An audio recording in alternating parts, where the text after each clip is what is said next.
You said in your book, what we were missing was one simple, ugly truth. And that ugly truth is that most women simply don't like most men that much and never really did. Do you think most women actually like men? No. And this is another big, I'm glad that you mentioned that in the book. Another ugly truth that guys need to get through their head. Most women don't fucking like you guys. They just don't. A majority of women do not like a majority of men. However, a majority of men absolutely like a majority of women. And that creates obviously an imbalance because and I would argue that back to our discussion earlier with feminism, since most women naturally already don't like most men, with technology, women entering the workforce, education, all this other stuff, them being able to provide for themselves essentially in a modernized society where they don't need men, it makes it even worse for men because now they really don't like you and they don't have to deal with you. It used to be, a woman would deal with a guy because she wanted to get married, have kids, or whatever. She needed him. So she would be willing to deal with a more average guy. Now they make their own money and everything else like that. Now they really don't need men. They never liked us that much anyway, right? And I want to be clear here because some people might say, oh, Myra, what do you mean?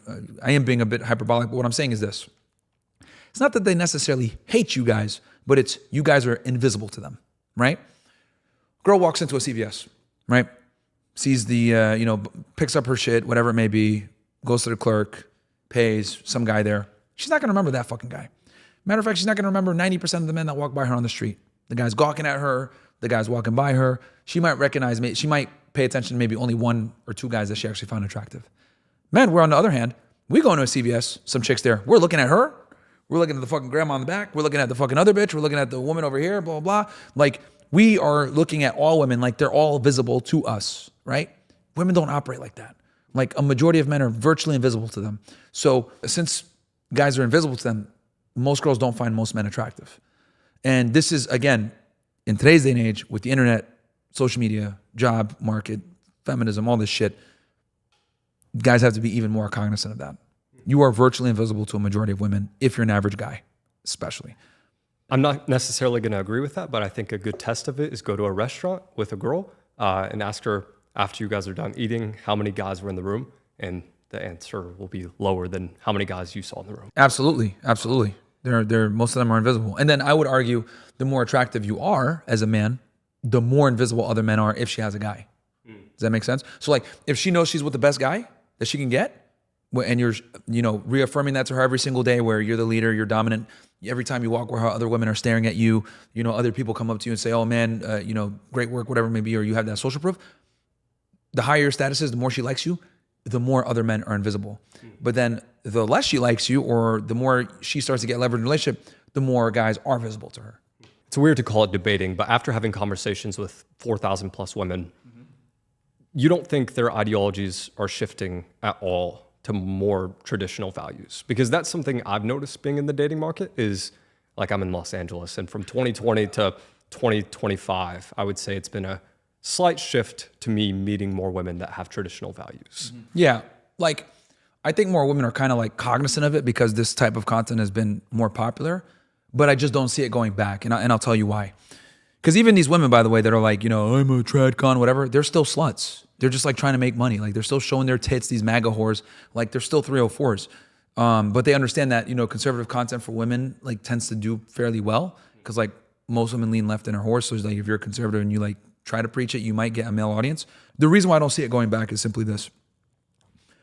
Women have fought for this ability to be sluts for like 60 years, right? From feminism in the 1960s all the way to now, whether it was through birth control pills, the sexual revolution, no-fault divorce, all of these different things have come into place to make women equal to men, right? We've basically legislated full-on egalitarianism, affirmative action, letting them get into jobs with mediocre, performance, lowering standards, all this shit. Women had to fight a lot to get that, right? Obviously, the men had to be the real fighters for it, but they had to be the ones behind the scenes complaining, we want to vote, we want to do all this shit.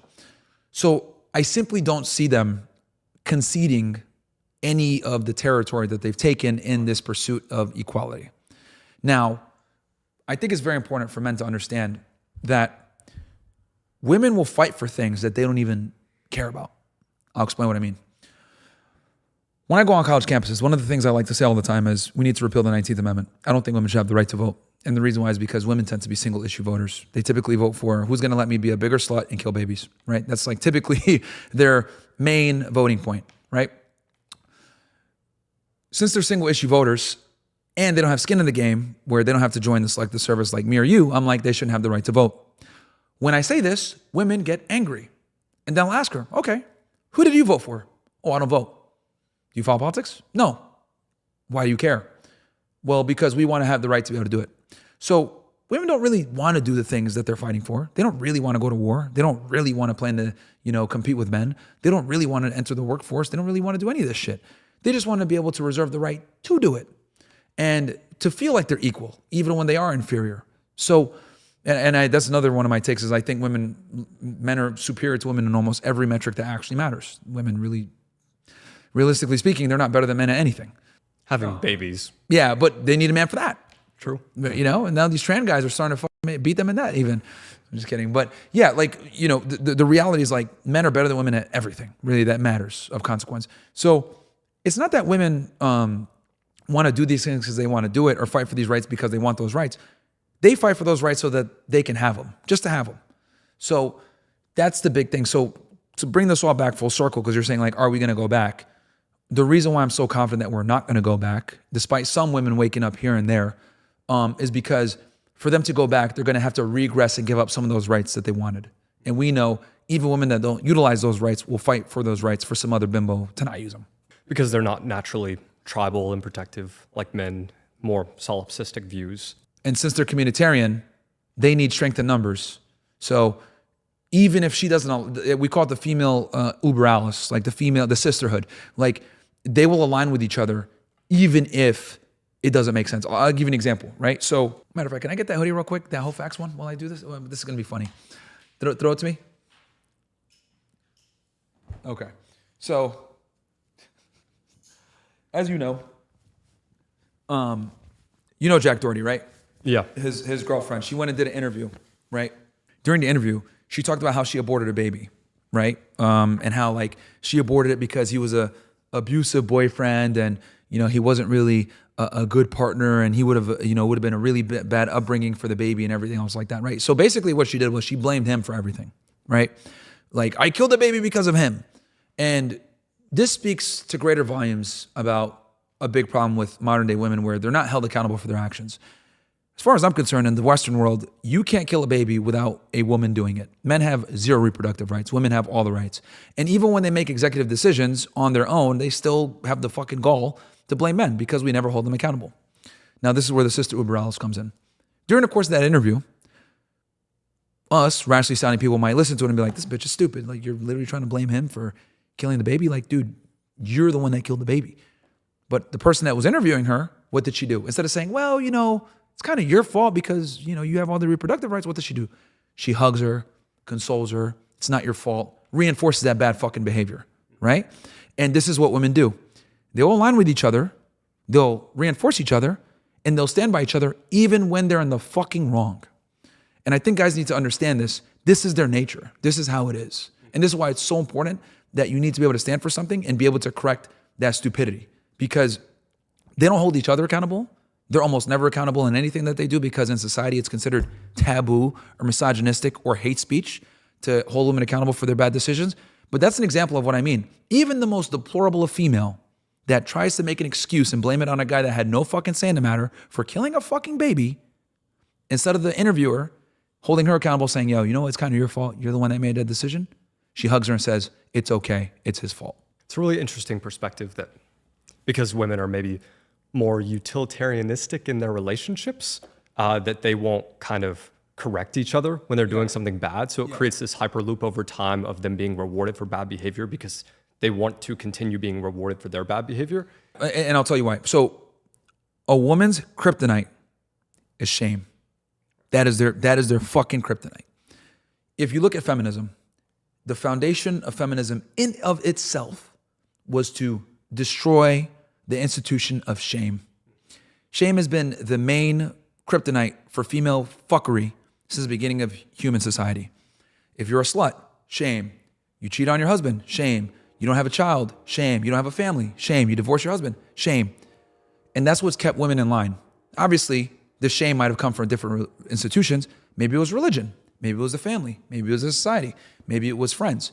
But the shame has been the shackles of female fuckery. It's been like it kept female fuckery in bay. But feminism has done everything in its power to destroy shame in every regard, right? Whether it's shame of wanting to make money, or it's shame of wanting to pursue an education, or not having a family, or holding out on having a family till later, or destroying the shame that's associated with older women that are single. That's what it's been. So when women don't hold each other accountable, etc., the reason why they don't do it is because to hold a woman accountable means you have to shame her, and that's every woman's fucking like kryptonite. And you have to risk shame yourself. Precisely. It's like if you got two Supermans, right? And one Superman knows that our weakness is kryptonite, but she's exhibiting that weakness right now, and you have it here. You could pull out that kryptonite, but it's going to hurt you too to expose her. So what do they do instead? You know what? Fuck it. Let's just, no kryptonite. Let's just be idiots. And that's what it comes down to women. Now, shame is still a very effective tool with men because we still get shamed for being losers. Women don't anymore. And I would argue, as society's become more modern, more progressive, we've destroyed these shame institutions that used to be in place to keep women from making bad decisions. I think that's a good perspective.